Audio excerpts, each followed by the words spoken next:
Fala aí, meus queridões do terceiro ano, tudo bem com vocês? Professor Heisen de Literatura trazendo mais um conteúdo aqui muito bacana, galera, certo? Hoje nós vamos falar, dando continuidade, claro, ao conteúdo do pós-modernismo, tá? Hoje nós vamos falar um pouquinho sobre o teatro moderno e o teatro contemporâneo brasileiro, certo? Então, ó, teatro moderno, já lembra o quê? Porque modernismo, já lembra o quê? 1922, tá bom, galera? Então vamos nessa, vamos fazer um estudo aí muito bacana desse movimento aí, né? Dessa revolução do teatro, né? Quando foi que o teatro apresentou o ideal do modernismo brasileiro, anti-iluminismo, trazendo uma visão mais crítica do que de fato era o Brasil, digamos assim, e qual é a proposta do teatro moderno, né? Do teatro moderno não, contemporâneo aí, beleza, meus queridões?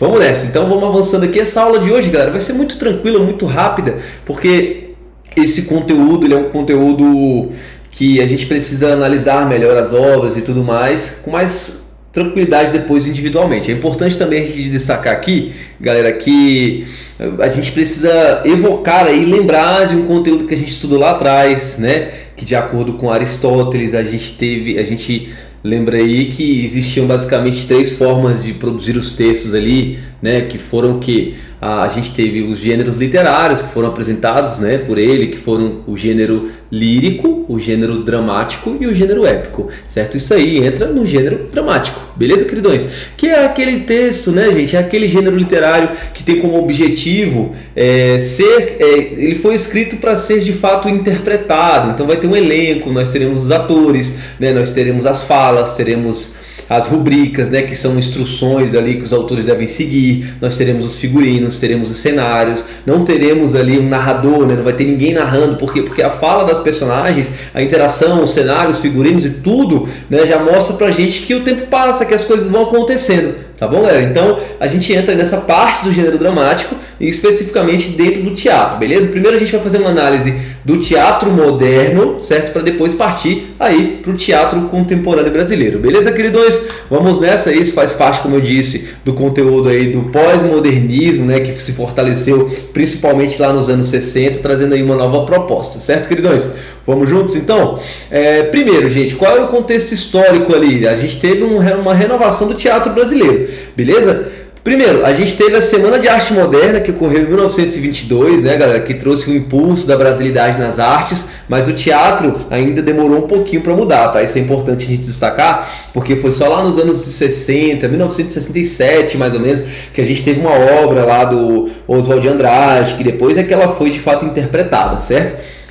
A gente teve aqui o renascimento teatral, né, que foi a chegada dos estrangeiros aqui no Brasil, né, dentro disso a gente tem o Zembiski e dramaturgos estrangeiros que trazem um simbolismo e expressionismo. Vocês vão lembrar disso aqui, né, galera? Simbolismo e expressionismo, lembra disso aí? A gente estudou isso aqui, são as vanguardas, né? Cada um com a sua proposta, certo? Depois a gente teve a fundação do Teatro Brasileiro de Comédia aqui, o TBC, lá em São Paulo, que foram ao palco aí, vale lembrar, pessoas que ainda estão conosco aqui, né, meus queridões? Ainda bem, né, como a Fernanda Montenegro e o Paulo Alstrom, beleza? E depois a gente tem aqui o contexto, gente, é importante a gente lembrar, nós já falamos sobre isso aqui em outras aulas, né, que lá em 1968 nós tivemos o Ato Institucional número 5, que foi aí o dispositivo ali mais pesado que ocorreu durante o período de ditadura militar, certo? Que foi o dispositivo que permitia que os militares da época dessem voz de prisão, de fato analisasse, criou-se uma bancada censuralista, na qual eles analisavam todas as produções artísticas, poéticas, dramatúrgicas, e eles cortavam e vetavam o que de fato fosse o que eles encontravam que fosse contra o sistema, contra o governo da época, certo? É o que de fato uma bancada censuralista faz. E aí isso de certa forma obrigava os dramaturgos, a galera que de fato escrevia essas peças ali, a trazerem versões um pouco mais figuradas, assim como o movimento Tropicália fez também. Por quê? Porque para passar pela bancada censuralista tinha que ser algo figurado, para que as pessoas da bancada não conseguissem identificar. Então a gente teve isso aqui, certo? E esses dois pontos aí, beleza, meus queridos? queridões, vamos nessa? Então, começando aí, a gente teve aqui o teatro moderno, né, galera? Que são quando os dramaturgos quebraram as convenções e forjaram uma identidade teatral genuinamente brasileira, anti-iluminista, tá? O primeiro ponto aqui, como eu falei pra vocês, iluminismo é aquele ideal, gente, que trazia a razão, né? Trazia aquela questão de Rousseau, né? Trazia a questão também do bom, como é que a gente pode falar, galera? Daquela uma versão, uma visão um pouco, como a gente pode dizer, uma versão idealizada, né, do bom selvagem, lembrei, que era aquela visão de que o iluminismo tinha que trazer uma proposta de que a real do português, do europeu, é trazer a verdade, né, a esses povos aí que como o indígena que a gente tem aqui no Brasil, que não sabem, que não têm acesso, certo? Então, o que o Oswald de Andrade queria trazer com essa proposta dele, né, que era o rei da vela, digamos assim, era uma visão mais realista do que via ser o brasileiro, digamos assim, entendeu?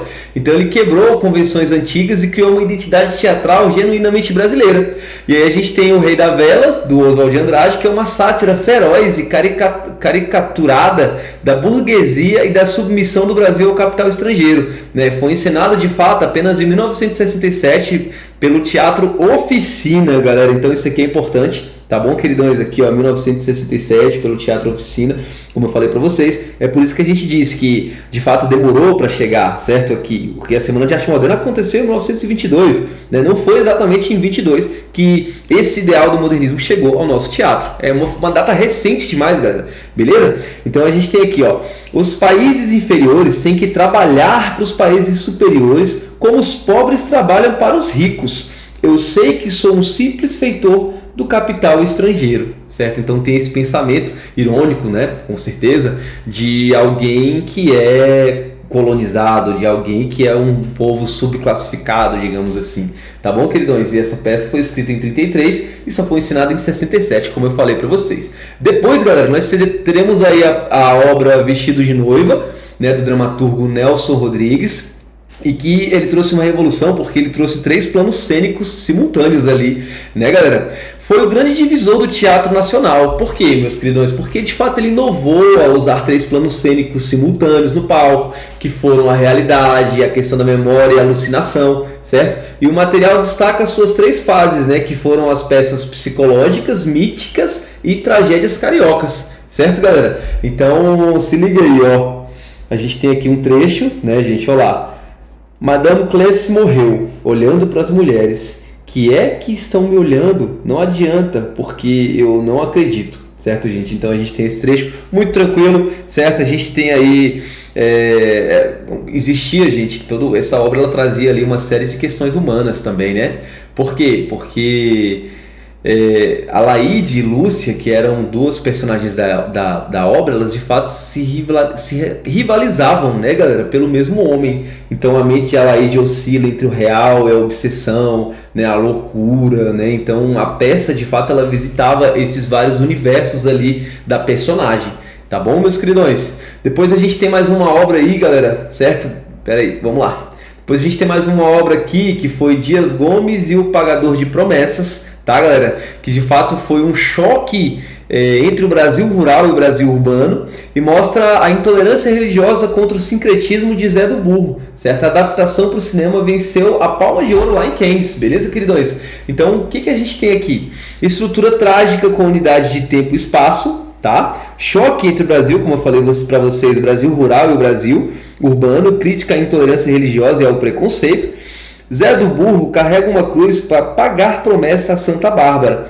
O padre recusa a entrada por não aceitar sincretismo religioso. Tá, galera? Então a gente tem aqui, ó, promessa é promessa. E como um negócio, se a gente oferece um preço, recebe a mercadoria. Tem que pagar, certo? Então entra essa questão do sincretismo aí. Tá? Depois a gente teve a adaptação ao cinema por Anselmo Duarte. E a obra acabou conquistando a Palma de Ouro, como eu falei para vocês, lá em Cannes. Certo, queridões? Tá massa? Tá tranquilo? Favorável? Muito de boa, galera. Depois a gente tem aí mais uma obra, né, gente, aí do modernismo também, que foi do Ariano Suassuna, famoso demais porque teve uma grande adaptação feita pela Rede Globo, né? A gente sabe que é um texto que é um gênero dramático, ou seja, para teatro mesmo, certo, galera? E aí, às vezes alguns alunos me perguntam assim nas aulas: professor, o Alto da Compadecida, né, tem uns efeitos especiais e tal, tem um jeito diferente de acontecer, galera, justamente porque eles tentaram preservar o máximo da essência do teatro.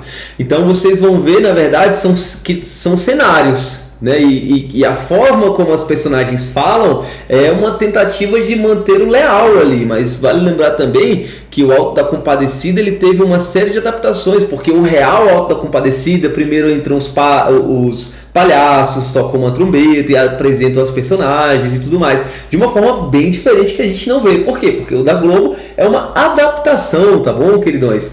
O Ariano Suassuna, ele tinha uma questão muito forte pro lado de preservar a real cultura brasileira, certo, gente? E na obra ele mistura a cultura popular do Nordeste, com cordel, com o teatro medieval europeu, certo? Então isso foi a base do movimento armorial, focado na arte erudita com raízes populares. Olha que lindo, certo? É importante a gente trazer também aqui, né, gente, que o Ariano Suassuna ele teve muita influência na escrita dessa obra do Gil Vicente. Quem foi Gil Vicente, querido? Gil Vicente, você parar para analisar a literatura portuguesa, você vai lá para o ano de 1400, certo? Foi o nascimento do teatro português, em que ele apresentou de fato a obra O Alto da Barca do Inferno, que de fato já era um tapa ali na cara da sociedade, digamos assim, né? Porque a gente teve basicamente O Alto da Barca do Inferno, fala sobre uma situação que, imagina que você tem lá, depois que as pessoas morrem, né, um lugar onde a gente tivesse duas barcas, uma que era conduzida por um demônio ao inferno e outra que era conduzida ali por um anjo ao céu. E aí um padre acaba morrendo, um jesuíta acaba falecendo e indo convicto de fato para a barca do céu, né? Quando na verdade o anjo põe a mão assim e diz: opa, meu filho, aqui não é o seu lugar, e começa a trazer uma série de problemas, uma série de denúncias ali, certo, que foram feitas contra o jesuíta da época, e isso causou ali, né, gente, um espanto na verdade, né? E onde é que entra ali a semelhança do Gil Vicente, galera? Pessoal, é porque, vamos aqui, galera, se liga aqui, ó. A fusão da cultura popular nordestina com a tradição medieval europeia, certo, que a gente já viu, influência da comédia de arte, do cordel e do teatro de Gil Vicente, e João Grilo usa mentiras para sobreviver, até ser julgado no Tribunal das Almas, onde vence o diabo com a intercessão da Virgem Maria. Não vejo mal nenhum em abençoar as criaturas de Deus. O padre após descobrir que o cachorro é o Major Rico. Galera, é do Major Rico. O que é isso aqui? Se vocês já assistiram Alta Compadecida, certo? Vocês vão lembrar que, de fato, o João Grilo, ele era muito mentiroso. E por conta das mentiras dele, né, ele enfrentou um julgamento terrível, porque ele causava muitas confusões, muito alarde entre as pessoas, enganava muita gente, causou diversos problemas, enfim, com as mentiras dele. E que por isso, galera, ele passou a vida toda mentindo. E quando ele morre, né, vale lembrar que vai ocorrer o julgamento. E aí o demônio chega, abre os portais do inferno e já começa a julgar um por um. Abre um grande livro onde tinha os pecados anotados e começa a julgar um por um. Até que na hora ele pede a intercessão divina, né, galera? E aí a Virgem Maria desce, aparece. E aí que entra o papo de compadecida aqui, meus queridões. Ó, o alto é texto que é feito para ser interpretado, gênero dramático. Compadecida é de uma santa que se compadece dos seus pequenos.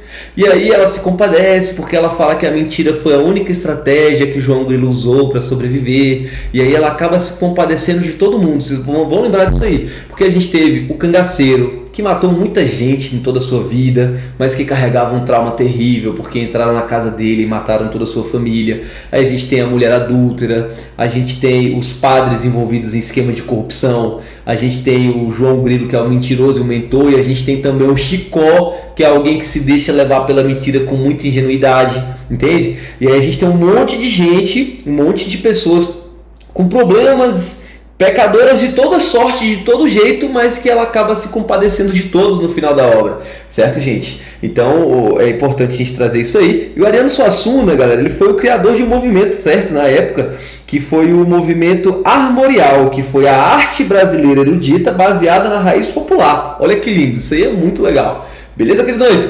Vale a pena, certo? Se você não assistiu Auto da Compadecida para ter essa visão um pouco mais ampla aí, né, do Ariano Suassuna, ele era muito conhecedor da sociedade brasileira. Ele tem uma citação muito forte na qual ele fala assim que o Brasil, ele é dividido em dois, ele é classificado em dois tipos, né? O país dos privilegiados e o país dos despossuídos, né? Ele fala da desigualdade social.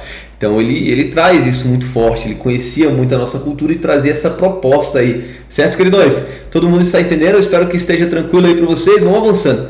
Passando dessa galera do teatro aí, galera do modernismo, com a sua proposta modernista, a gente chega aqui ao teatro contemporâneo, mas é muito tranquilo, certo?